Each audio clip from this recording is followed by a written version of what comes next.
So with no other delay, let's jump into Bitcoin price and see if we're going to get a downside move after the top of the range is hit. So let's dive in.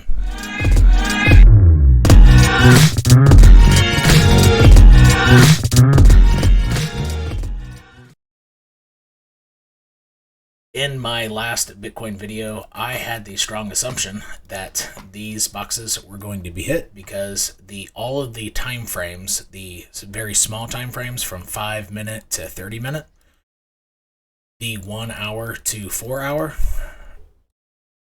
and the daily, the larger time frames daily through weekly, everything around here started aligning to the downside. Everything. And the stars were aligning for a down move. Things became very, very probable, even structurally, with these horizontals all being broken, with my structural channel, the trading channel, price dipping under it and essentially failing the line. It really looked highly, highly probable that these targets were going to be hit. And again, like I always say, just because the probabilities are on your side doesn't guarantee it's going to happen. That's what risk management is for, because if you had an edge and it always happened, you wouldn't need risk management. You would just only trade when you had an edge, right? And it would work every time, but that's not the way it works. So risk management is very important. So on this day, so I guess my wizard hat streak is gone now, right? I got to take off my wizard hat. Price moved in the exact opposite direction for today's price action. And I had been on a roll for quite a while, but I guessed the wrong direction today, and I'm going to try to figure out what was I missing in the charts. That's what I should have said at the beginning. What was I missing in the charts? And it's going to pretty much have to do with traditional markets. I wasn't analyzing those correctly. So let me put myself on the top right here. So I was dead wrong for today's price movement. It happens. Short-term time frames, it's hard to guess every day correctly. So let me show you what I was thinking. Given that yesterday the stars definitely were aligning, I had the strong assumption, first off, on just structurally that these would be hit. And what that means for the end of this, so this is the daily chart. This daily candle closed very bearish engulfing red, which means it's statistically likely after bearish engulfing candle that the next daily candle will wick up at the beginning and then head down and flip red, which it technically could happen, but it's not looking very likely at this point. So you do automatically have the edge after this bearish engulfing candle. Stokes were pointing down. You had a lower high plus Stokes going down. It was extremely probable. So the Bitcoin chart, just for the Bitcoin chart, it looked very obvious that those targets were going to be hit. So what did I miss? And it's essentially the futures of Nasdaq are leading spot. So it's easiest just to look at this. And here's what I missed. Let me go ahead and zoom out so you can see this a little bit better. I'll zoom way out. This is Nasdaq Composite Futures.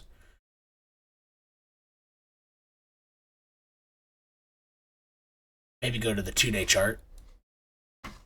I have these origin lines here. This is the master origin line, or the median, so it's the most important straight line that you could probably find for Nasdaq Composite Futures. And this is, imagine this is the equator of the Earth. You have the tropic lines, right? I don't know what latitude those fall under. It might be 23.5, actually. I would imagine it has to do with the tilt of the Earth. I don't know. I should know that. I'm kind of a astronomy, amateur astronomy geek, but surprised I don't know. But anyway, imagine these as the tropics, right? So where the sun is exactly overhead, exactly on the equinoxes. And so price is bouncing directly on here. So if I'm going to zoom into that area, which is in a very important line, like all three of these lines that are bluish are very important. So if I zoom into that, if we go way into here, let me go down, let me start zooming in, let's even go to the 1 hour chart maybe. I might even go lower.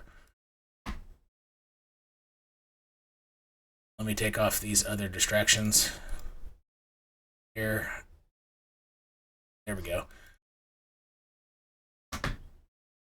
Price was essentially it had a failed pattern of an inverse head and shoulders. That was essentially a fake out. So that's very, very common. You have these, and Bitcoin's starting to do the same thing. It goes right over the breakout line and then turns the other way. Pretty common stuff. And then it broke down below the support area. It went all the way below it just had a nasty melting down red day. And so it found support here from this area, and I did not anticipate it coming up to retest this line before it keeps going down. And if you watch my channel a lot, you know that I say one of my favorite setups, essentially for a short, is when it goes below an area of support, comes up to it, gets rejected, or goes slightly above it, then fails it. That's one of my best. That's one of my favorite ways to see further downside, right? And what I think I was missing is the possibility of it losing. Here, let me get rid of some of this stuff. The possibility of Nasdaq, because Bitcoin's moving with this. If this goes up, Bitcoin goes up, right? I mean, hopefully we're all accepting that by this point. I've given sufficient evidence where it's very clear, and so have other crypto YouTubers. It's just everybody knows Bitcoin's following this. Typically, even down to the 5-minute candle. If you have 2 green 5-minute candles, then 2 red, so will Bitcoin. Typically, not always, but typically, right? Or 1 hour, 2 1-hour green candles, then 2 1-hour red candles. Bitcoin will also follow the same thing. Anyway.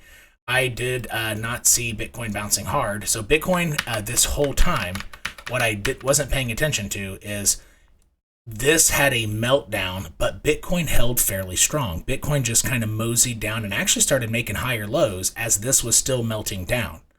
That I should have said to myself, and this was after my analysis yesterday, so I couldn't have seen that coming, right? However, in the middle of the day, which I didn't change my analysis, is I didn't take the idea that Bitcoin didn't melt down with this, and that if, assuming that it found some type of support at this horizontal from the recent local low, given that Bitcoin didn't melt down with this, if this were to find support here and then do a baby bounce up to here, Bitcoin would bounce harder because Bitcoin outperformed the stock market as it went down. So as it bounces, Bitcoin should outperform the stock market as it goes up too. And that's what I missed. However, during my analysis yesterday, this was still like in the middle of this, so there's no way I could have anticipated that. However, what I could have done in my analysis, even for my Discord updates, because I still got it wrong, I later in the day I could have made another update saying, hey, Bitcoin, during this time, Bitcoin is not melting down like the stock market. It's kind of trying to mosey up and get some higher lows. So if it finds support here, you might want to watch out for a pump on Bitcoin. If and when it hits this level, because Bitcoin would outperform the pop up as well. And so that's a reiteration of exactly what I missed. So I'm not going to go in necessarily to how I deal with that, but I will show you on the micro time frames what I was thinking. What I was thinking here was, should I get rid of some of these lines? Yeah, let me get rid of some of this. Yeah, let me get rid of those. This is roughly where the day end. Let's see, right about where did the day end? So the 18th, right there. So the day ended about right here. I was, where did it end? Where's the daily? The day ended down here. Okay, so go to the 5-minute chart. There you go. So the last day ended here. So because it ended on a low mark, I anticipated that Bitcoin, let me go back to the daily. I anticipated that Bitcoin was going to wick up to a certain degree, not more than halfway up, and then head back down on the day. So on the micro time frames, what that means is I would anticipate the backfill for the daily, but looking at it on the small time frames, so this is where the day ended. I was expecting it to essentially go like from here. I thought it was going to come above this line. See this line here? The top of the point of control, because it lost it. I thought it was going to come above, which it did, and then come back down, which it did do. But as it did that, it formed a higher low and then actually used this as support. So I was expecting price action to go like this. And if I could draw that out, so this is where the day ended. I expected it to pop up, which it did, and then head back down and essentially fail that line and go here, right? And so if I were in shorts, which I was, I literally just got stopped out. And using 5, for example, this is a rule of thumb. If you're using 5x leverage, your stops need to be 0.8%.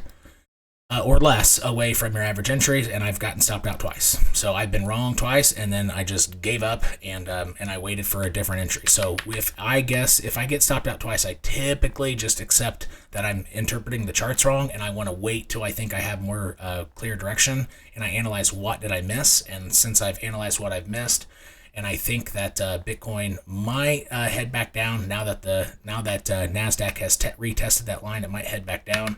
I did enter a short about right here, so I'm probably at break even right now. So I waited till another setup, and it looks like Bitcoin might come up shy. So if I get stopped at again, then I might take my small loss and then try one more with a wick above this line up here, and that's how I'm playing it essentially. So on 5x leverage, so a 0.8% means it's a 4% loss. But sometimes what I do is when I know I'm wrong, I start, before my stops are hit, I start shaving off my position so it's smaller, so I actually don't take a 4% loss. But I was stopped out twice during this move, and that's what risk management's all about. I don't just say, oh, my liquidation's way up here. No. You get out quickly. And that's essentially how I did it. And on my VIP call last night that I recorded, so if there's if I have any Discord members on here watching this this live show or the recording of it, the VIP video that I went over last night, we went 2 hours long, and I had folks newer to futures on there, so I went very in depth. Like, actually pulled up my futures stuff and everything, and people were asking, how do you set stops? And so I walked everybody through it pretty step by step, how I split up stops and everything, if you wanted to check that out. And for folks who aren't part of the community, that's the type of stuff we do on Discord. And I just whether it's a group of newer folks or intermediate, just depending on how the group is at that time who's on the live call, I typically walk through things and show you exactly the exchange and walk you through exactly how I'm doing things. It's a video voice chat 5 to 6 times a week, and the links to that are in the description section of all my videos. My Twitter's at Cosasverdes with the number 2 afterward. And if online communities are not your thing, because you work 14 hours a day typically, you can hit the join button right below my typical videos, and another video pop up describing what you'll get. It's typically about 10 to 14 daily updates a week, and we'll rock and roll from there. What do I think price is going to do from here? Honestly, I don't see a lot of clarity right now in the charts. This is flighty, floaty price action. I think a lot of things are possible. It could peter out right here and head back down, with Nasdaq failing that line, essentially, that origin line. It could keep making higher lows and essentially get above this line and then head down and then try it all again, make a lower high and then come back down.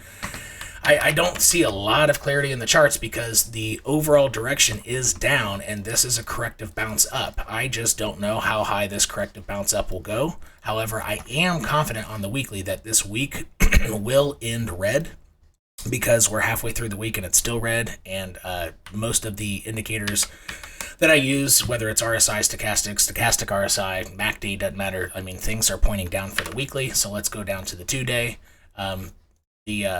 The 2-day chart, let me go ahead and put on my 10. I mean, you're well below the 10 EMA. Pressure, let me put on some indicators here.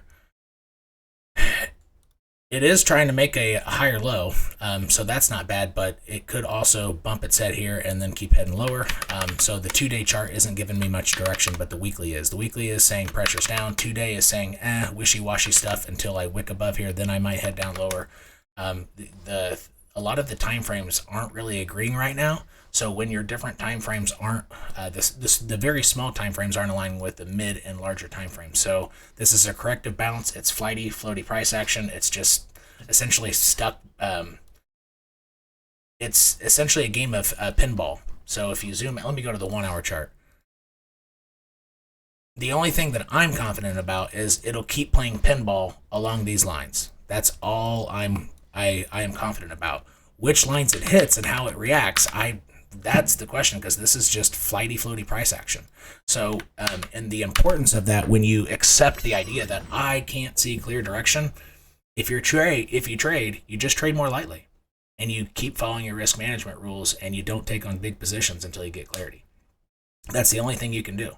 This is still floating sideways. There's not a lot to do, besides but the only confidence that I have are these lines, because the time frames aren't aligning. And I know you come to my channel for me to make a guess, but right now, The importance of what I'm saying is you have to know when you don't see clarity, and you have to know how to react to that, because it happens a lot. Right? You don't always want to feel confident in direction. When you're not confident in direction, you have to recognize that and not just be proud about yourself like, "Ooh, I need to guess a direction." No, you don't. You don't need to guess a direction. So if you need to meet a goal of making $20 a day on futures or whatever your little goal is, and you need to trade within that in that environment, you simply trade on lighter positions. Like if you typically, play with $1,000 position or a $500, so let's pick $1,000 position. You trade with $500 that day. You cut it in half essentially, and it is a very important learning lesson.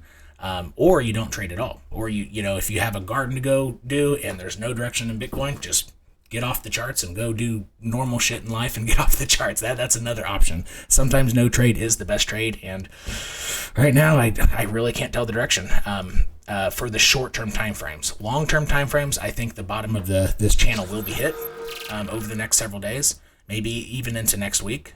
But in the meantime, I don't know how much this corrective bounce will go. It could actually come up all the way to the weekly open line closer to 31.2, and it could test that and get people, oh, the week flipped green, and then head back down. I don't know what price is going to do from this point. This is a corrective bounce, and it could try to flirt with this weekly open line. Again, this weekly open line is pretty important. You might want to write this on your chart. It's around 31,270.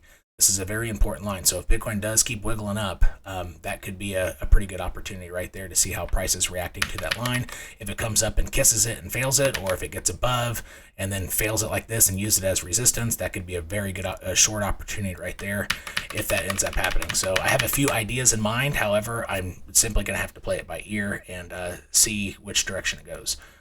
And again, the only confidence I have is that these lines will get play, but how Bitcoin plays with them is the question that I just don't have a lot of clarity right now.